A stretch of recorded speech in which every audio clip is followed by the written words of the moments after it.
안녕하십니까. 갈라디아서 5강 두 번째 시간입니다. 앞에서 우리는 하나님의 자녀가 되었으니 율법의 종로를 타지 말라라고 살펴보았습니다. 4장 21절에서 5장 12절까지는 자유자인이 다시 율법의 종로를 타지 말자라는 내용으로 살펴보겠습니다. 다시 두 단락으로 나눠지는데요. 4장 21절에서 5장 1절까지 너희는 새 언약의 자녀이니 즉 자유자이니 다시는 종의 멍에를 매지 말라라고 말합니다. 5장 2절에서 12절까지는 너희를 어지럽게 하는 거짓 교사들을 베어버리라 이렇게 이야기하고 있습니다. 먼저 4장 21절에서 5장 1절까지 너희는 새 언약의 자녀 곧 자유자이니 다시 종의 멍에를 매지 말라라는 내용을 살펴보겠습니다. 21절입니다. 내게 말하라 율법 아래 있고자 하는 자들아 율법을 듣지 못하였느냐. 네, 사도 바울은 말합니다. 율법 아래 있고자 하는 자들아 너희가 율법 구약 성경에서 보지 못하였느냐. 구약 성경도 행위로 의롭다함을 가르치지 않는다 이렇게 말하고 있습니다. 22절과 23절입니다. 기록된 바 아브라함에게 두 아들이 있으니 하나는 여종에게서 하나는 자유 있는 여자에게서 났다 하였으며 종에게서는 육체를 따라 났고 자유 있는 여자에게서는 약속으로 말미암았느니라. 아브라함의 두 아들이 나오죠. 이삭과 이스마엘. 그리고 종인 여종인 하갈과 자유자인 사라를 이야기합니다. 하갈은 육체를 따라 자녀를 낳았다 이렇게 말하죠. 무슨 말입니까? 인간적인 그런 방법으로 자녀를 낳았죠. 아브라함이 사라의 여종인 하갈이라는 방법을 통해서 인위적으로 자녀를 낳았습니다. 육체를 따라 낳았습니다. 인간적인 노력과 행위로 낳은 자녀가 바로 이스마엘입니다. 반면에 사라는 약속을 따라 낳았죠. 인위적인 것이 아닙니다. 자연적인 것이 아닙니다. 하갈의 경수가 끊어졌기 때문에 초자연적인 역사로 자녀를 낳았습니다. 하나님의 은혜로 말미암아 자녀를 낳은 것입니다. 그것이 바로 이삭이지요. 이처럼 육체로 인간의 행위로 낳은 자녀와 약속을 따라서 하나님의 은혜로 주신 자녀를 이야기하고 있습니다. 24절과 25절입니다. 이것은 비유니 이 여자들은 두 언약이라 하나는 시내 산으로부터 종을 낳은 자니 곧 하갈이라. 이 하갈은 아라비아에 있는 시내 산으로부터 지금 있는 예루살렘과 같은 곳이니 그 자녀들과 더불어 종노릇하고. 이 두 여자 여종인 하갈과 자유자인 사라는 두 언약의 비유다라고 이렇게 말하고 있습니다. 즉 신의 산 언약, 옛 언약을 말하죠. 그 다음에 새 언약, 이 두 언약, 옛 언약과 새 언약의 비유다라고 이야기합니다. 즉 하갈을 신의 산 그리고 지금 있는 예루살렘이라고 말하고 있습니다. 옛 언약, 율법을 행함으로 의롭다함을 얻으려 하는 그 자들은 하갈의 자녀, 옛 언약으로 말미암아 난 땅의 예루살렘에 있는 유대인들을 의미합니다. 즉 옛 언약으로 난 자들은 자유자가 아니라 죄의 종이고 율법의 종노릇 하는 자들이다 라고 말하고 있는 것이죠. 26절입니다. 오직 위에 있는 예루살렘은 자유자니 곧 우리 어머니라. 그렇습니다. 위에 있는 예루살렘, 자유자, 우리 어머니, 사라 다 같은 말입니다. 즉 이 사라가 누구죠? 비유니 언약이라 그랬죠. 두 언약이라 그랬죠. 새 언약을 의미합니다. 당시의 구약에 예루살렘을 어머니라 이렇게 표현했어요. 그래서 어머니로 말미암아 자녀가 나오듯이 예루살렘 백성들이 생겨나고 살듯이 하나님은 자유자 사라를 통해서 약속을 따라 아들을 낳았듯이 하나님은 새 언약을 통해서 위에 있는 예루살렘 참된 하나님의 백성들, 자녀들을 이 땅에 태어나게 하신 것입니다. 즉 신약시대의 성도는 새 언약 예수님을 믿음을 통해서 자유를 얻은 하나님의 참 백성, 참 아브라함의 후손인 것입니다. 그런데 하나님의 교회라는 이단은 이 우리 어머니라는 표현을 가지고 장길자라는 그 여자가 어머니 하나님이다 이렇게 이야기합니다. 그런데 이것은 잘못된 이야기죠. 여기서 말하는 우리 어머니는 비유인데 두 언약 중에 하나인 새 언약을 의미하는 것입니다. 그러므로 장길자가 어머니 하나님이다 라고 주장하는 것은 완전 엉터리 해석이죠. 이 하나님의 교회는 장길자가 어머니 하나님이다 라고 주장하기 위해서 요한계시록 22장 17절 예로 잘 듭니다. 성령과 신부가 말씀하시기를 오라 하시는도다. 듣는 자도 오라 할 것이요 목마른 자도 올 것이요 또 원하는 자는 값없이 생명수를 받으라 하시도다. 여기서 성령과 신부가 말씀하시기를 오라 합니다. 이 신부가 장길자 어머니 하나님이라고 하나님의 교회는 주장합니다. 그런데 이것은 잘못된 것입니다. 여기서 오라라고 초청하죠. 목마른 자, 원하는 자 와서 값없이 생명수를 얻으라라고 구원으로 초청하고 있습니다. 바로 이 구원으로 초청하는 이 역할을 누가 합니까? 교회와 성령이 하십니다. 성령께서 교회를 통해서 이 일을 하시는 것이죠. 그렇습니다. 여기서 신부는 바로 예수 그리스도의 신부인 교회를 의미합니다.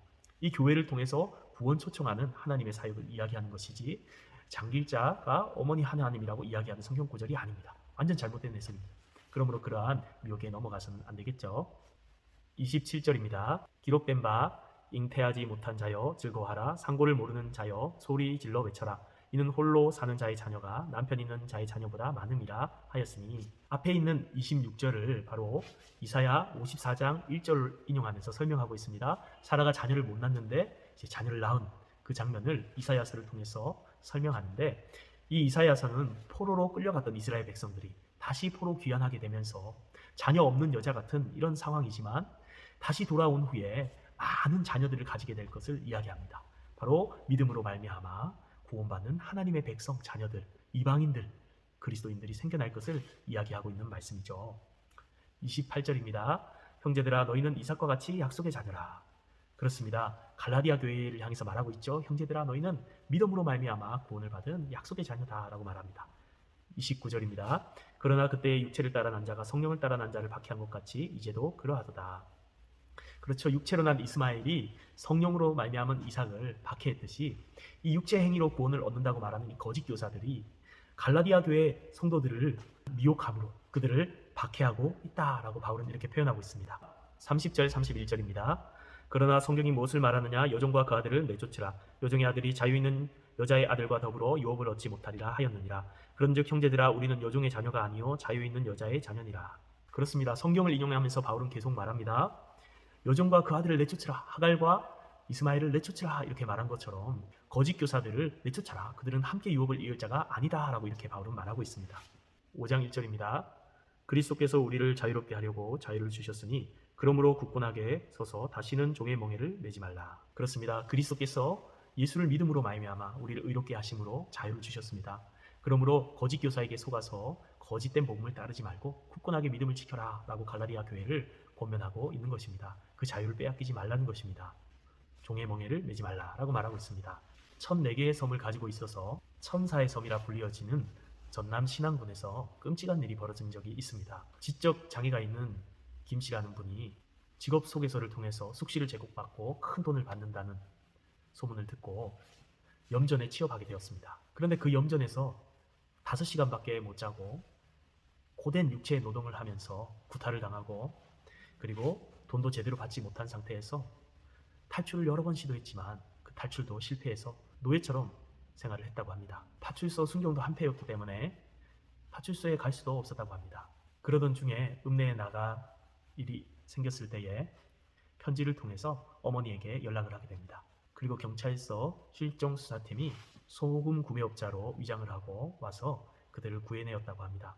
결국 이 직업 속에서는 2년 6개월의 징역을 받고 또 염전 주인도 3년 6개월의 징역을 받았다고 합니다. 자유가 있는 대한민국에서 사기꾼에게 속고 악덕업자에게 붙들려서 노예 생활을 했던 이 비참한 기사를 들은 적이 있습니다.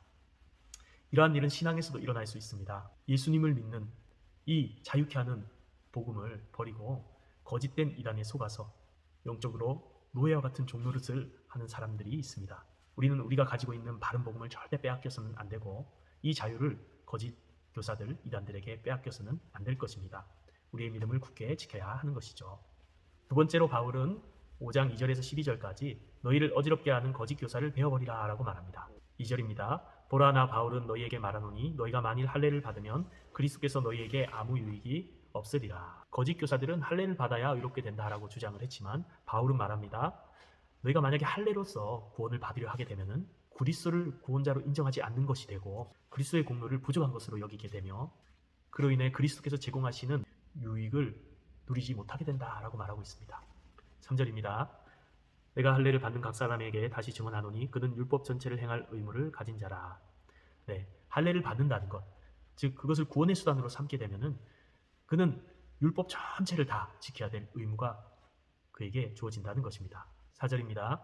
율법 안에서 의롭다 함을 얻으려 하는 너희는 그리스도에게서 끊어지고 은혜에서 떨어진 자로다. 예, 율법으로 의롭다 하려는 자, 그리스도를 거부하고 은혜를 거부한 자입니다. 구원받지 못할 자입니다. 스스로의 행위로 의로워질 수도 없는 자라는 것이죠. 5절입니다. 우리가 성령으로 믿음을 따라 의의 소망을 기다리노니 우리가 예수님을 믿을 때 이미 의롭다 함을 얻었습니다. 의롭다 함이 확정되었습니다. 이것은 변하지 않는 것이고 이미 법정적으로 선언된 것입니다. 하지만 그것이 완성되는 것은 최후의 심판 자리입니다. 그때에 우리는 의로운 자로서 하나님의 나라에 들어가게 될 것입니다.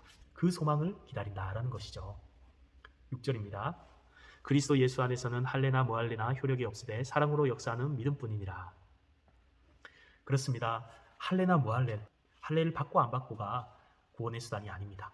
참으로 구원받게 되는 것은 믿음이라는 것이죠. 예수 그리스도를 믿는 믿음. 그런데 그 믿음이 어떤 믿음이라고 말하고 있습니까? 사랑으로 역사하는 믿음이라고 말합니다. 그렇습니다. 진짜 믿음은, 우리를 구원받게 하는 참된 믿음은 사랑으로 역사합니다. 행함이 있다는 것입니다. 야고보서도 말씀하죠. 행함이 없는 믿음은 죽은 믿음이라. 우리가 정말 참됨으로 예수님을 믿고 그 사랑을 믿는다면 참으로 사랑의 행위를 하는 열매를 맺게 될 줄로 믿습니다. 7절에서 8절 말씀입니다.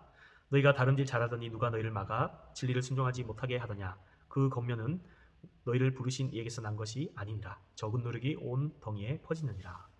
이제 달리기 비유를 합니다. 달리기를 할 때 앞을 가로막고 발을 걸어서 넘어뜨리고 그렇게 운동 경기가 있었죠. 그처럼 거짓 교사들이 너희 앞을 막았다라고 말합니다.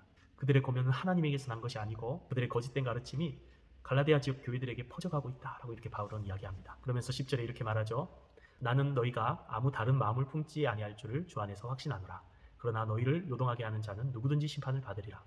바울은 그들이 거짓 교사의 가르침을 따르지 않을 것을 확신하면서 거짓된 가르침을 가르치던 이들이 반드시 심판을 받을 것이다 라고 선언합니다. 11절입니다. 형제들아 내가 지금까지 할례를 전하였더라면 어찌하여 지금까지 박해를 받으리요. 그리하였으면 십자가의 걸림돌이 제거되었으리니. 바울이 할례를 전하였다면 유대인에게 박해를 받지 않았을 것입니다. 만약에 바울이 할례를 전했다면 십자가의 구원의 걸림돌이 되었을 것입니다. 12절입니다. 너희를 어지럽게 하는 자들을 스스로 베어버리기를 원하노라.